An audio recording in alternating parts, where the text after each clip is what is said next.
Am I hearing you wrong? Will you say it again? My husband, who has looked down on me because he makes more money than me, is now on his knees in front of me. I love her.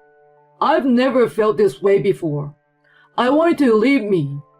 I will give you custody.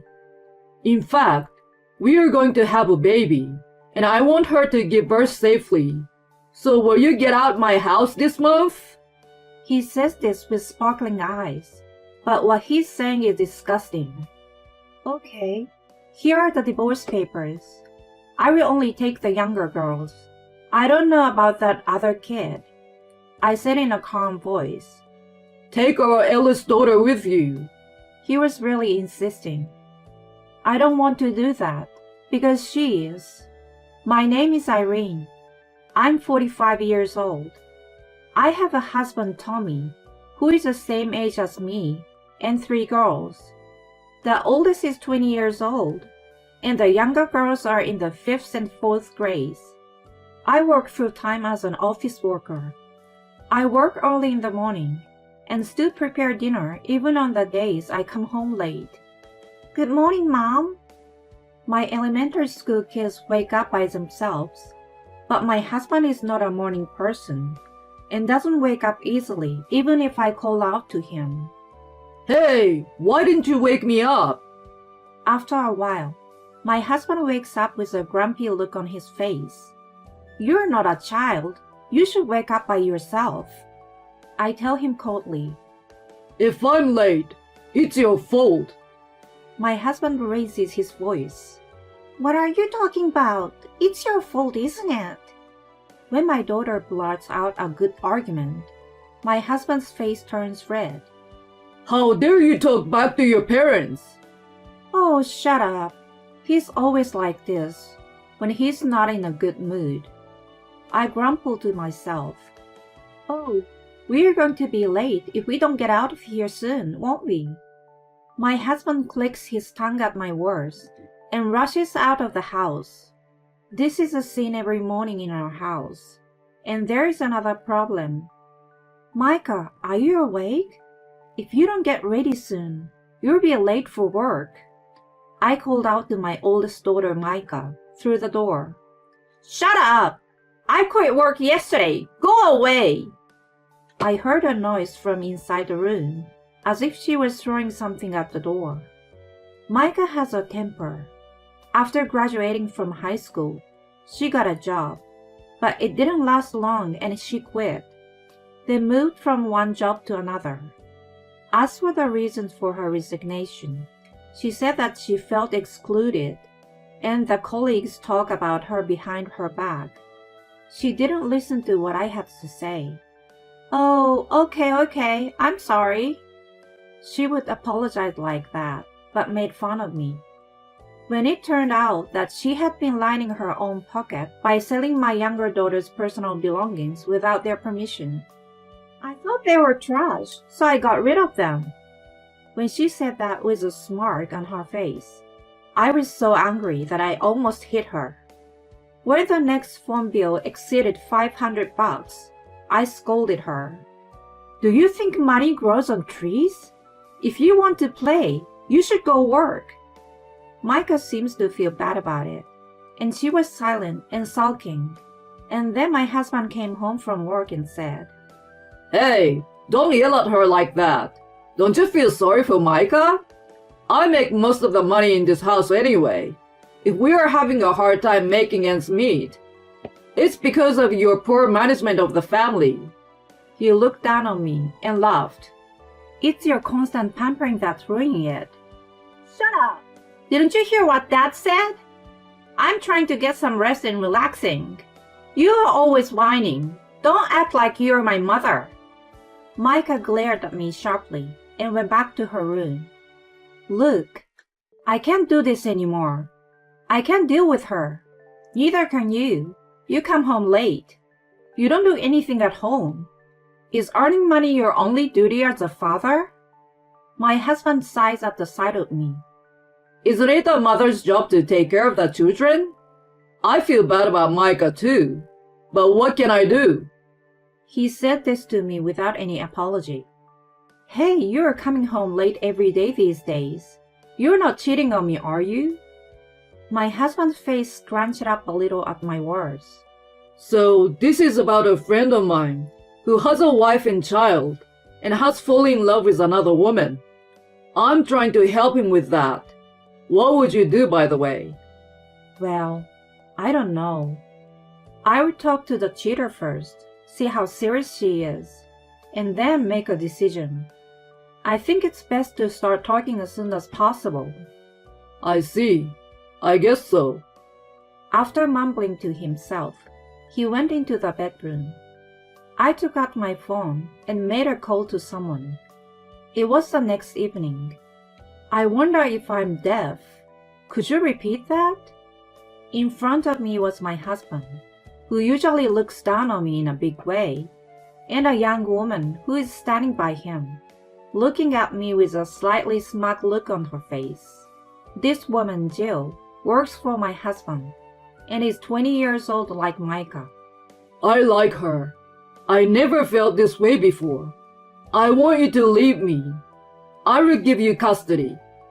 In fact, Jill is going to have a baby, and I want her to have it in peace. So I want you to out of my house by the end of this month.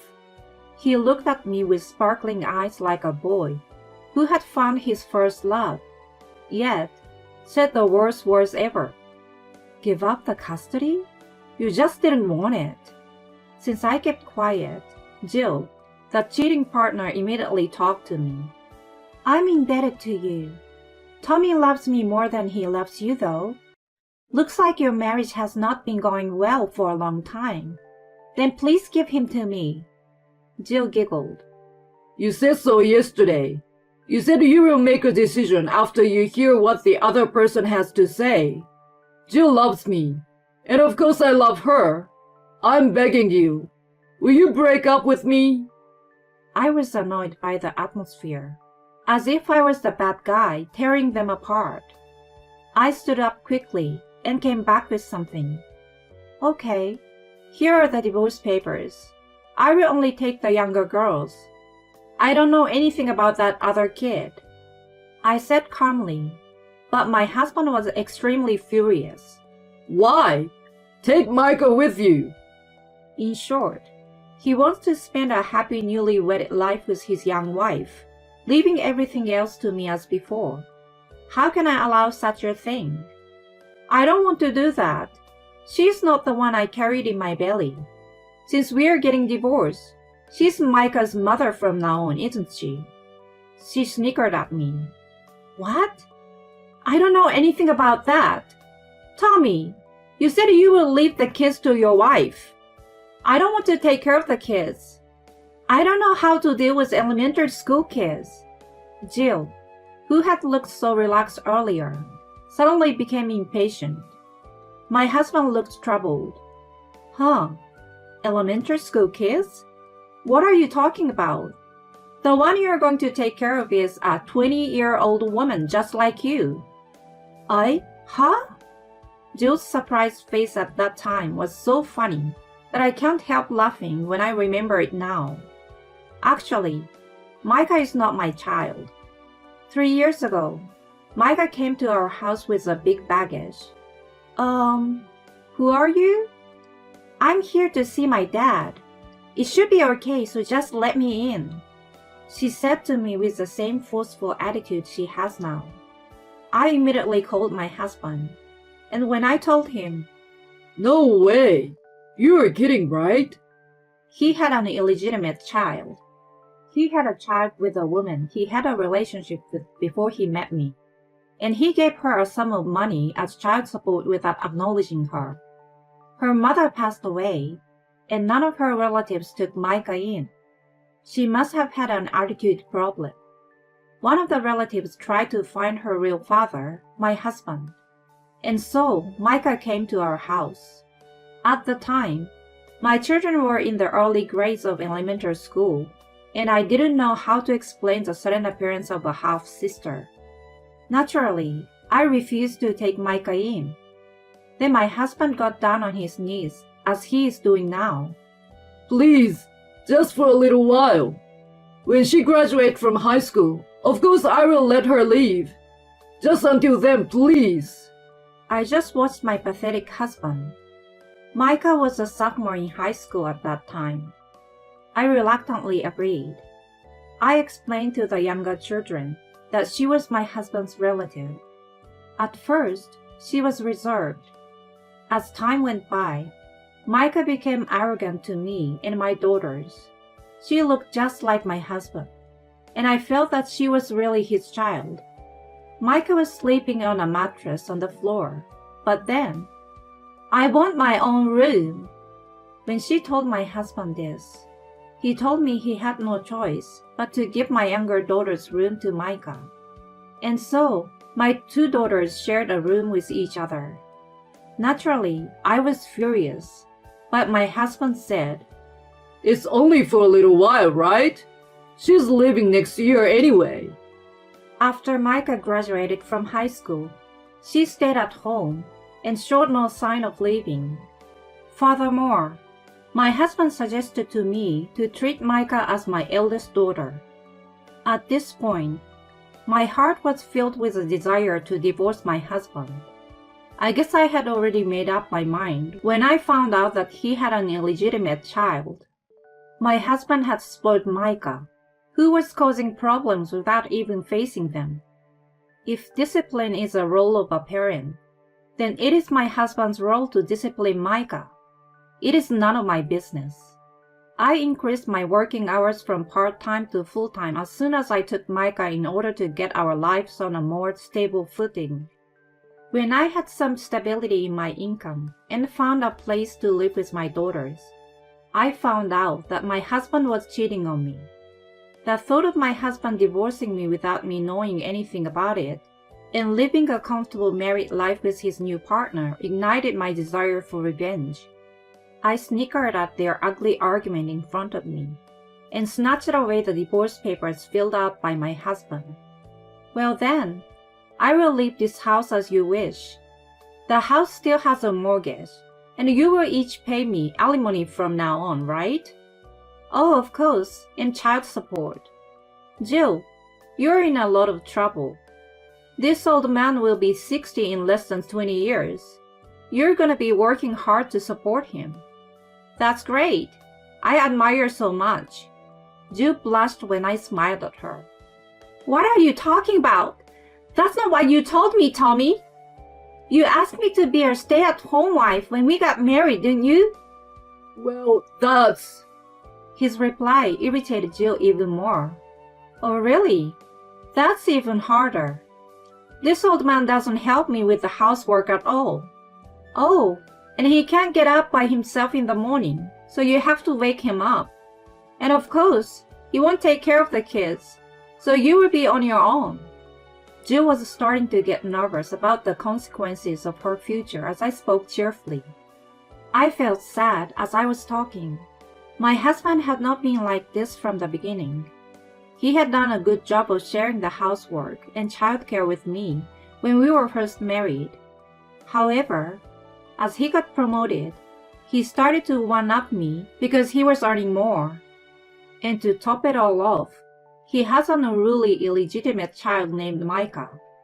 What in the world is the reason for not divorcing? "I have no money for alimony. What am I going to do? I'm about to have a baby. Don't you feel sorry for me?" "Well, I feel sorry for the baby in your belly. To have a woman who can't even say a single word of apology for destroying someone's family as a mother, and to have a stupid man as a father who thinks that the only role of a father is to make money," I said to them in a calm manner, and they turned red in the face. Jill, don't worry about the money. I didn't tell her this, but I actually have a good amount of money saved up from my bachelor days, so there's no need to worry about the money. Jill's face lit up instantly. She looked at me as if to say, "Hey, I won." "Oh, I see. Oh, I thought I saw Micah rummaging through your wallet a little while ago. I think it was a credit card." My husband's face turned pale as I made a deliberate pretense of thinking. He rushed to Micah's room. Hey, you didn't. Micah seems to have overheard our discussion from her room. Well, I borrowed some money. I don't know the total amount, but maybe about $2,000 this month. Micah laughs bitterly, but soon turns the tables on him and says, But I don't have a choice. I'm in the middle of recharging my batteries, so it's your fault for being stingy and not giving me an allowance. Jill, the cheating partner, looked at the arguing father and daughter with a tense expression on her face. I was standing behind her. Isn't she an energetic girl? I couldn't even handle her. Good luck, her new mom. Oh, and don't forget the alimony. Jill fell to her knees and started waiting. I left her there without a word and walked out of the house feeling light. Thanks for waiting. Let's go back to our new home. My daughters came running up to me with smiles on their faces. Are you okay? My friend, who I had asked to watch over my daughters, was worried about me. It was a big win. I gave a peace sign and high-fived my friend. This is my friend's story, he said. Wouldn't anyone think 80% of the story is about himself? I was struggling to hold back my laughter. The night before, my husband told me the story, and I realized it. So I asked my friends to take care of my daughters for me. I laughed at my husband, who really brought his girlfriend. I was preparing to leave home to get a divorce from my husband. The contract for the new house had been signed a few days before, and most of the belongings had been moved out. My husband, who is indifferent to our family, was not even aware of this. A few days later, I was contacted by both of them through my lawyer. Your husband is demanding a reduction in the amount, and the cheating partner says that the relationship with your husband is untrue. I submitted a new audio recording of the discussion. Then I started ignoring their calls, so I sent a certified letter to their workplaces and the cheater's parents' house. They seemed to have given up, and the amount of money I had requested was transferred later. The next month, my husband and Micah appeared in front of me on my way home from work. Irene, please come home. I was wrong. You're all I've got. You're still mad at me, aren't you? Can you forgive me for this? Come home, Mom. Dad expects me to do all the chores. They had tears in their eyes. You're both trying to sell me something I don't want to buy. It's pretty disgusting. So you'd better stop. I'm not angry. Oh, I don't have any feelings for you at all. And oh, isn't that young wife with you today? My husband looked down as I looked around deliberately. Oh, and who is your mother? Do you mean me? I have only 2 daughters. You're not my daughter. Micah, aren't you the one who told me not to act like your mother? You don't like this. You don't like that. Get a grip. I scolded Micah like this over and over again. Micah was the one who rejected me, and in my own way, I've done my best to deal with her even if she was not my own child. But that is over now. Now that we are divorced, these 2 are completely strangers to me. If they come again, I will call the police without hesitation. Of course, because they are outsiders now. They ran away from me as if they panicked at the word police. I thought that they looked just like each other, and their thoughtless personality were just like a father and child indeed. Incidentally, I knew from my lawyer that Jill and Tommy had broken up soon after that. It turned out that Jill's pregnancy was also a crazy story, and that they had been making a joint effort to avoid my demand for alimony, thinking that I might feel sorry for them if they told me so. Anyways, they told their lawyer that their love was pure. I don't understand what kind of mind she has at all, but maybe my ex-husband, who became a head of the department at a young age, looked good to her. However, It turns out that the man is no better than a schoolboy who can't even get up in the morning by himself. She should be thankful to me that she found that out before they got married. By the way, I found out about the affair from my ex-husband's subordinate, whom I met by chance at the supermarket. He is very close to one of his subordinates, and there are some rumors about it in the company. I thought if it was really okay, because their age gap was like a father and child, but I didn't have any doubt in my mind to trust my ex-husband after hearing such a rumor. My ex-husband was demoted, and Jill, the cheater, resigned from her job out of embarrassment. Jill seems to have borrowed money from her parents to pay the alimony, and now she is working from morning till night under their watchful eyes. She seems to have been thinking of an elegant life as a housewife married to my ex-husband, who owns a house and is a department manager. But such a life is a dream. She must have learned the harshness of reality the hard way. Don't underestimate life, you little girl. The stupid father and daughter is still living in that house, but they have been fighting every day. And when it got worse, the neighbors have called the police. I think Micah is just frustrated, though my ex-husband seems to be doing fatherly things. I'm sure the house is in shambles, but it doesn't matter to me. 20-year-olds are usually considered adults. You can't stay a child forever. I hope they have a hard time from now on. And as for me, thank you for everything, Mom. I blush with embarrassment, and my daughters give me a handkerchief.